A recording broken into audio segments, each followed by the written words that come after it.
सुनो, ये जो तुम किसी भी काम के होते ही, किसी भी छोटी सी खुशी के होते ही उससे किसी को बताने के लिए बेचैन हो जाते हो, ये आदत साधारण नहीं है। ये आदत तुम्हारे भीतर की एक गहरी कमजोरी को प्रकट करती है। तुम सोचते हो कि तुम खुशी बांट रहे हो, लेकिन वास्तव में तुम अपनी खुशी को खोल कर रख देते हो, और जो खुला होता है वह सुरक्षित नहीं रहता। मनुष्य बहुत कोमल है, ऊपर से कठोर दिखता है, भीतर से बहुत नाजुक है। उसके सुख कांच की तरह होते हैं, जरा सी ठोकर और दरार पड़ जाती है। लेकिन तुम क्या करते हो, जैसे ही जीवन में कुछ अच्छा घटता है तुम उसे शब्दों में ढाल देते हो, दिखाने लगते हो, सुनाने लगते हो, जैसे भीतर ठहरना तुम्हें आता ही नहीं। मैं तुमसे यह नहीं कह रहा कि दुनिया बुरी है, मैं यह भी नहीं कह रहा कि हर देखने वाली आंख शत्रु है, पर मैं यह अवश्य कह रहा हूं कि हर आंख पवित्र नहीं होती, हर दृष्टि में प्रेम नहीं होता। कुछ दृष्टियां खाली होती हैं, और खाली मन बहुत खतरनाक होता है। खाली मन तुलना करता है, खाली मन जलता है, खाली मन चुभता है। नजर कोई जादू नहीं है, नजर कोई टोटका नहीं है, नजर चेतना का स्पर्श है। जब कोई व्यक्ति तुम्हें देखता है तो वह केवल तुम्हें नहीं देखता, वह अपने भीतर की स्थिति से तुम्हें छूता है। यदि उसके भीतर संतोष नहीं है तो उसकी दृष्टि में विष होगा। यदि उसके भीतर अपूर्णता है तो उसकी दृष्टि में खरोंच होगी, और तुम अपनी खुशी को लेकर उस दृष्टि के सामने खड़े हो जाते हो। सोचो, जब तुम बीज बोते हो तो क्या तुम उसे सबको दिखाते हो? जब गर्भ ठहरता है तो क्या उसी दिन घोषणा कर दी जाती है? जो चीज कच्ची होती है उसे अंधेरे की जरूरत होती है, मौन की जरूरत होती है। प्रकाश में वह जल्दी सूख जाती है। लेकिन मनुष्य का मन बड़ा अजीब है, वह भीतर से डरा हुआ है। उसे लगता है कि अगर उसने नहीं बताया तो उसकी खुशी अधूरी रह जाएगी। जैसे खुशी को प्रमाण चाहिए, गवाह चाहिए, तालियों की जरूरत है। यह मांग कहां से आती है? यह मांग भीतर की रिक्तता से आती है। जिस दिन तुम भीतर से पूर्ण हो जाओगे उस दिन तुम चुप रहना जान जाओगे। नजर तब लगती है जब तुम खुले होते हो, नजर तब लगती है जब तुम अपने भीतर खड़े नहीं होते, नजर तब लगती है जब तुम बाहर की स्वीकृति पर निर्भर होते हो। क्योंकि जो व्यक्ति बाहर की स्वीकृति चाहता है वह बाहर की ही चोट भी स्वीकार करता है। ध्यान से समझो, तुम किसी को अपनी खुशी बताते हो, सामने वाला मुस्कुराता है, वो कहता है बहुत अच्छा, लेकिन उसके भीतर कुछ और चलता है। उसके भीतर तुलना उठती है, उसके भीतर सवाल उठता है कि उसके पास ये क्यों नहीं है। वह स्वयं को छोटा महसूस करता है, और यह भावना उसकी आंखों से होकर तुम्हारे जीवन में प्रवेश कर जाती है। यह कोई सोच समझ कर किया गया कार्य नहीं होता, यह अनजाने में होता है। इसलिए यह और भी खतरनाक है, क्योंकि जो जानबूझकर नुकसान करता है उससे बचना आसान है। जो अनजाने में चोट करता है वह हर जगह है। पुराने समय के लोग इस बात को जानते थे, इसलिए वे अपने सुख को चुपचाप जीते थे। वे शोर नहीं मचाते थे, वे अपनी योजनाएं हवा में नहीं उछालते थे। वे जानते थे कि जो बात अभी पक रही है उसे हवा नहीं लगनी चाहिए। आज का मनुष्य उल्टा है, वो पहले बोलता है फिर करता है, पहले दिखाता है फिर जीता है, और जब चीज टूट जाती है तो कहता है कि नजर लग गई। नजर बाहर से नहीं आती, नजर भीतर से आमंत्रित की जाती है। जब तुम अपनी खुशी को शब्द देते हो तो तुम उसे कमजोर करते हो। शब्द भारी होते, वे ऊर्जा को बांट देते, भीतर जो रस है वह बाहर बहने लगता है। इसीलिए तुमने देखा होगा, किसी दिन बहुत अच्छा लगता है और तुम सबको बता देते हो, अगले ही दिन वो अच्छा सा भाव गायब हो जाता है। तुम सोचते हो क्या हुआ? कुछ हुआ नहीं, तुमने ही उसे बाहर फेंक दिया। खुशी भीतर टिकती है, बाहर नहीं। यह समझना बहुत जरूरी है कि मौन कोई दबाव नहीं है, मौन डर नहीं है, मौन जागरूकता है, मौन सुरक्षा है, मौन आत्मसम्मान है।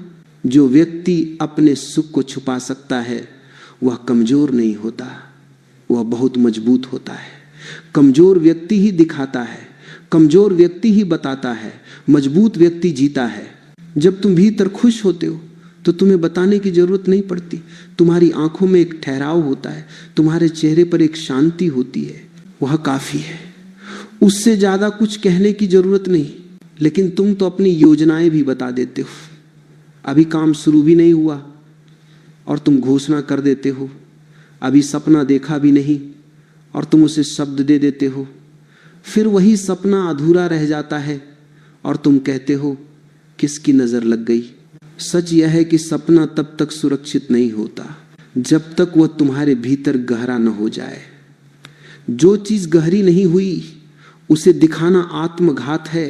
नजर इसलिए लगती है क्योंकि तुम असुरक्षित हो। नजर इसलिए लगती है क्योंकि तुम भीतर नहीं ठहरे हो। नजर इसलिए लगती है क्योंकि तुम बाहर देख रहे हो। जिस दिन तुम अपने भीतर खड़े हो जाओगे उस दिन 1000 आंखें भी तुम्हें छू नहीं पाएंगी। ये बात समझने की है, मानने की नहीं। समझ में आते ही व्यवहार बदल जाता है। अभी तुम्हें ये अजीब लग सकता है, तुम्हें लग सकता है कि चुप रहना बोझ है, लेकिन चुप रहना बोझ नहीं, विश्राम है। चुप रहना अपने आप को समेटना है, चुप रहना अपने जीवन को सुरक्षित करना है। जो व्यक्ति बहुत बोलता है वह बहुत बिखरा होता है। जो व्यक्ति कम बोलता है वह भीतर इकट्ठा होता है, और जो इकट्ठा हो गया उसे नजर छू नहीं सकती। ये पहला सूत्र याद रखो। जो अभी नाजुक है उसे छुपाओ, जो अभी बढ़ रहा है उसे शोर से बचाओ, जो अभी भीतर है उसे भीतर ही रहने दो। यहीं से समझ की यात्रा शुरू होती है। नजर से बचने का अर्थ ये नहीं है कि तुम डर कर जीने लगो। नजर से बचने का अर्थ यह है कि तुम अपने भीतर इतने स्थिर हो जाओ कि तुम्हारी खुशी को बाहर की हवा की जरूरत ही ना पड़े। तुमने देखा होगा जो फल कच्चा होता है वो पेड़ के पत्तों के बीच छिपा रहता है। धूप उसे सीधे नहीं छूती, हवा उसे झकझोर नहीं पाती, लेकिन जब वही फल पक जाता है तब वह स्वयं गिर पड़ता है। तब उसे छिपाने की जरूरत नहीं रहती, तब कोई नजर उसका कुछ नहीं बिगाड़ सकती, क्योंकि अब उसमें परिपक्वता है। मनुष्य की खुशी भी ऐसी ही है। जो खुशी अभी कच्ची है उसे दिखाना अपने ही हाथों से तोड़ देना है। लेकिन तुम ऐसा क्यों करते हो? क्यों तुम अपनी खुशी को छुपा नहीं पाते? क्योंकि तुम्हें लगता है कि अगर तुमने नहीं बताया तो वो खुशी सच नहीं होगी। तुम्हें लगता है कि अगर किसी ने देखा नहीं, सुना नहीं, सराहा नहीं तो जैसे वो घटित ही नहीं हुई। ये बहुत गहरी बीमारी है। ये बीमारी बाहर से मान्यता पाने की है। जिस दिन तुमने ये जान लिया कि तुम्हारी खुशी को किसी गवाह की आवश्यकता नहीं, उसी दिन नजर का प्रभाव समाप्त हो जाता है। ध्यान रखना, नजर का सबसे बड़ा द्वार तुम्हारी जुबान है। तुम बोलते हो और उसी क्षण तुम अपने भीतर की ऊर्जा को बाहर कर देते हो। शब्द केवल सूचना नहीं होते, शब्द तुम्हारी चेतना को ढोते हैं। जब तुम किसी से अपनी खुशी कहते हो तो तुम अपनी चेतना का एक हिस्सा उसे दे देते हो, और हर व्यक्ति उससे संभाल नहीं सकता। कुछ लोग होते हैं जो सुनते हैं लेकिन भीतर कुछ और चलता है। उनके भीतर ईर्ष्या उठती है, चाहे वे उसे स्वीकार न करें। उनके भीतर तुलना उठती है, चाहे वे मुस्कुरा कर बधाई दे। यह सब बाहर से दिखाई नहीं देता, लेकिन भीतर घटता है, और भीतर की वही हलचल दृष्टि के माध्यम से तुम्हारे जीवन को छूती है। इसलिए समझो, छुपाना छल नहीं है, छुपाना झूठ नहीं है, छुपाना आत्मरक्षा है। जब तुम अपने सुख को छुपाते हो तो तुम किसी से कुछ छीन नहीं रहे, तुम बस अपने भीतर उसे पकने का समय दे रहे हो। जो पक गया उसे फिर कोई कच्चा नहीं कर सकता। पुराने समय में लोग कम बोलते थे। इसका कारण यह नहीं था कि उनके पास कहने को कुछ नहीं था। कारण यह था कि वे जानते थे कि जो अनावश्यक है वह बोलने योग्य नहीं। वे जानते थे कि हर सत्य को उजागर करना बुद्धिमानी नहीं है। आज तुम सब कुछ खोल कर रख देते हो, अपनी योजनाएं, अपने संबंध, अपने सुख, अपनी उपलब्धियां, और फिर कहते हो कि सब कुछ बिगड़ क्यों जाता है। तुमने कभी देखा है जब कोई प्रेम नया होता है तो वह कितना नाजुक होता है। अगर तुम उसे सबको बताने लगो तो वह भारी हो जाता है। लोगों की राय, लोगों के सवाल, लोगों की तुलना, यह सब उस प्रेम को दबाने लगता है और धीरे धीरे वो प्रेम दम तोड़ देता है। फिर तुम कहते हो किसी की नजर लग गई। नजर नहीं लगी, तुमने उसे खुला छोड़ दिया। जो चीज भीतर सहजी जाती है वही टिकती है, जो चीज बाहर टांग दी जाती है वही टूटती है। मौन इसलिए मूल्यवान है क्योंकि मौन में ऊर्जा बिखरती नहीं। मौन में तुम एकत्र होते हो, मौन में तुम अपने भीतर की शक्ति को समेटते हो। लेकिन ध्यान रखना, मौन का अर्थ ये नहीं कि तुम भीतर दबाव पैदा करो। मौन का अर्थ ये नहीं कि तुम घुटन में जियो। मौन का अर्थ है बिना बताए जीना। जिस दिन तुम यह कला सीख लेते हो उस दिन तुम्हारे जीवन में एक अद्भुत स्थिरता आ जाती है। तुम्हें फिर यह चिंता नहीं रहती कि कौन क्या सोचेगा। तुम्हें फिर यह डर नहीं रहता कि कौन क्या देखेगा। तुम्हें फिर यह आवश्यकता नहीं रहती कि कोई तुम्हें स्वीकार करे, क्योंकि अब तुम स्वयं को स्वीकार कर चुके होते हो। नजर तब काम करती है जब तुम्हारे भीतर खालीपन होता है, जब तुम्हारे भीतर एक प्रश्न होता है, क्या मैं सही हूं, क्या मैं सफल हूं, क्या मैं खुश हूं। यह प्रश्न तुम्हें बाहर की ओर मोड़ देता है और बाहर वही होता है जो तुम्हें चोट पहुंचा सकता है। जो व्यक्ति भीतर से निश्चिंत है वह चुप रह सकता है। जो व्यक्ति भीतर से डरा हुआ है वह बोलता है। इसलिए मैं तुमसे यह नहीं कह रहा कि दुनिया से छुप जाओ, मैं तुमसे यह कह रहा हूं कि अपने भीतर से जुड़ जाओ। जब तुम भीतर से जुड़ जाते हो तब बाहर की हर दृष्टि कमजोर हो जाती है। तुमने देखा होगा कुछ लोग होते हैं जिनके पास सब कुछ होता है फिर भी वे दिखाते नहीं, और कुछ लोग होते हैं जिनके पास कुछ भी नहीं होता फिर भी वे बहुत दिखाते हैं। यह फर्क वस्तुओं का नहीं है, यह फर्क चेतना का है। जिसके भीतर संतोष है वह चुप रह सकता है, जिसके भीतर असंतोष है वह शोर करता है। और शोर हमेशा निमंत्रण होता है, शोर हमेशा बुलावा होता है। नजर को बुलावा मत दो। जब तुम कुछ अच्छा कर रहे हो तो उसे भीतर पकने दो। जब तुम्हें खुशी मिल रही हो तो उसे भीतर फैलने दो। जब तुम्हें शांति मिल रही हो तो उसे शब्दों में मत बांधो। शब्द छोटे होते हैं, शांति बड़ी होती है। जो चीज शब्दों से बड़ी है उसे शब्दों में मत उतारो। यह भी समझो कि कभी कभी अपनी ही दृष्टि भारी हो जाती है। जब तुम बार बार अपनी खुशी को दोहराते हो, जब तुम बार बार उसी के बारे में सोचते हो तो तुम उसे बोझिल बना देते हो। भीतर का सहज प्रवाह रुक जाता है। सहजता मौन में रहती है, सहजता प्रदर्शन में नहीं रहती। इसीलिए जो व्यक्ति जीवन को सहजता से जीना चाहता है उसे चुप रहना सीखना पड़ता है। उसे अपनी उपलब्धियों का ढिंढोरा नहीं पीटना पड़ता, उसे अपने सुख का प्रमाण नहीं देना पड़ता। वह जानता है जो घटा है वह घटा है। किसी के जानने या न जानने से उसमें कोई कमी नहीं आती।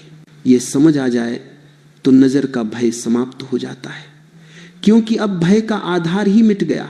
तुम चुप रहो लेकिन भीतर जागे रहो। तुम छुपाओ लेकिन डर से नहीं, समझ से। तुम कम बोलो लेकिन भीतर गहराई से जियो। यही संतुलन है, यही सुरक्षा है। अब अंतिम बात को बहुत शांत होकर समझो। नजर से बचने का अंतिम उपाय छुपाना नहीं है। नजर से बचने का अंतिम उपाय है भीतर इतना गहरा हो जाना कि बाहर की कोई दृष्टि तुम्हें छू ही ना पाए। शुरुआत में चुप रहना एक अभ्यास होता है, लेकिन अंत में चुप रहना स्वभाव बन जाता है। तब तुम कोशिश नहीं करते, तब तुम स्वाभाविक रूप से कम बोलते हो। तब तुम्हें याद ही नहीं रहता कि क्या बताया जाए और क्या नहीं, क्योंकि भीतर से बताने की आवश्यकता ही समाप्त हो जाती है। ये बहुत बड़ा परिवर्तन है। जब तुम भीतर स्थिर हो जाते हो तब नजर का सिद्धांत अपने आप निष्प्रभावी हो जाता है, क्योंकि नजर हमेशा सतह पर काम करती है। जो गहराई में उतर गया उसे सतह की हलचल क्या हानि पहुंचाएगी। सोचो समुद्र को, ऊपर लहरें हैं, तूफान है, शोर है, लेकिन नीचे गहराई में सब शांत है। तुम्हारा जीवन भी ऐसा ही हो सकता है। जब तुम अपनी खुशी को भीतर जीना सीख लेते हो, तब बाहर चाहे कोई देखे या न देखे, तुम्हारे भीतर कुछ हिलता नहीं। तब तुम्हारी प्रसन्नता किसी की दृष्टि पर निर्भर नहीं रहती। तब तुम्हारी शांति किसी की स्वीकृति की मोहताज नहीं रहती। नजर वहीं असर करती है जहां अहंकार होता है, जहां दिखाने की इच्छा होती है, जहां तुलना की भूख होती है। जिस दिन तुमने यह जान लिया कि तुम्हारा जीवन कोई प्रदर्शनी नहीं है, उस दिन नजर का खेल समाप्त हो जाता है। आज की दुनिया में सबसे बड़ा संकट यही है कि हर व्यक्ति दिखने में व्यस्त है। जीने का समय ही नहीं है। लोग अनुभव कम करते हैं, बयान ज्यादा देते हैं, वे भीतर कम उतरते हैं, बाहर ज्यादा भागते हैं। और जो बाहर भागता है वही थकता है, जो बाहर भागता है वही टूटता है। जिस व्यक्ति ने मौन को मित्र बना लिया, वह धीरे धीरे अदृश्य हो जाता है। अदृश्य होने का अर्थ यह नहीं कि वह छिप जाता है। अदृश्य होने का अर्थ है वह अनावश्यक रूप से दिखाई नहीं देता। वह केवल वहीं उपस्थित होता है जहां उसका होना जरूरी है। ऐसे व्यक्ति पर नजर टिकती नहीं, क्योंकि नजर को शोर चाहिए, नजर को चमक चाहिए, नजर को घोषणा चाहिए। मौन में नजर भटक जाती है। यही कारण है कि जो व्यक्ति बहुत सरल होता है, बहुत सहज होता है, उसे लोग नजर भी नहीं लगाते, क्योंकि वहां पकड़ने को कुछ होता ही नहीं। वहां अहंकार नहीं होता, प्रदर्शन नहीं होता, तुलना नहीं होती। तुमने देखा होगा, साधारण सा आदमी, साधारण जीवन, साधारण व्यवहार, लेकिन भीतर एक गहरी शांति। कोई उससे जलता नहीं, कोई उससे परेशान नहीं होता, क्योंकि वह किसी को चुनौती नहीं देता, वह किसी को छोटा नहीं बनाता। नजर हमेशा वहीं जाती है जहां चुनौती महसूस होती है। इसलिए यदि तुम चाहते हो कि तुम्हारा जीवन सुरक्षित रहे, तो अपने सुख को चुनौती मत बनाओ, उसे घोषणा मत बनाओ, उसे तुलना का विषय मत बनाओ। जो तुम्हें मिला है उसे कृतज्ञता में बदलो, प्रदर्शन में नहीं। कृतज्ञता भीतर होती है, प्रदर्शन बाहर होता है। जब तुम कृतज्ञ होते हो तो तुम झुक जाते हो, जब तुम प्रदर्शन करते हो तो तुम अकड़ जाते हो, और अकड़ हमेशा टूटती है। धीरे धीरे तुम यह भी देखोगे कि जब तुम कम बताते हो तो लोग कम दखल देते हैं, जब तुम कम दिखाते हो तो लोग कम सवाल पूछते हैं, जब तुम कम बोलते हो तो लोग तुम्हें ज्यादा सुनने लगते हैं। मौन में एक अद्भुत गरिमा होती है। एक गरिमा तुम्हें सुरक्षित करती है, यह गरिमा तुम्हें मजबूत बनाती है, यह गरिमा तुम्हें स्वतंत्र बनाती है। तब तुम ये नहीं सोचते कि कौन क्या देख रहा है, तब तुम यह नहीं सोचते कि कौन क्या कहेगा, तब तुम बस जीते हो। और जो जी रहा है वह सुरक्षित है। नजर की सबसे बड़ी शक्ति तुम्हारा डर है। डर हटते ही नजर निष्प्रभावी हो जाती है। जब तुम डरना छोड़ देते हो, जब तुम साबित करना छोड़ देते हो, जब तुम दिखाना छोड़ देते हो, तब जीवन अपने आप संतुलित हो जाता है। तुम्हें फिर किसी उपाय की जरूरत नहीं पड़ती, तुम्हें फिर किसी सुरक्षा कवच की जरूरत नहीं पड़ती। तुम स्वयं ही कवच बन जाते हो। याद रखो, खुशी को भीतर रखो, वो बढ़ेगी। खुशी को बाहर रखो, वह घटेगी। जो भीतर ठहर गया वही अमीर है, जो बाहर भटकता रहा वही गरीब है। नजर से बचने का अंतिम सूत्र यही है, इतना भीतर उतर जाओ कि बाहर का कोई स्पर्श तुम्हें छू ही न सके। फिर चाहे दुनिया देखे या न देखे, तुम्हारी शांति अडिग रहेगी, तुम्हारी खुशी अडिग रहेगी, और वही असली विजय है।